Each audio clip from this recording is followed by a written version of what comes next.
নমস্কার বন্ধুরা, এই চ্যানেলটিতে আপনাদের সবাইকে স্বাগত জানাই। তাহলে জেনে নিই ট্যারো কার্ডের মাধ্যমে ডিভাইন এনার্জি আমাদের কি বলতে চেয়েছেন।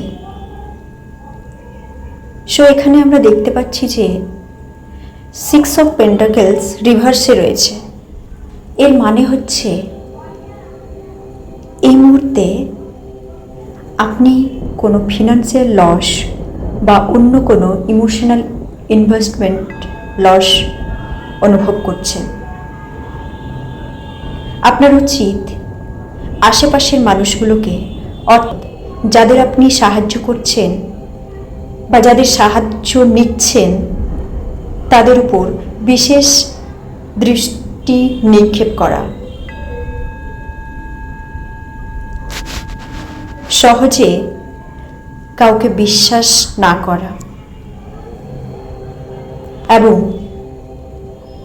নিজেকে ভালোবাসা, নিজের জন্য কিছু করা। ধন্যবাদ।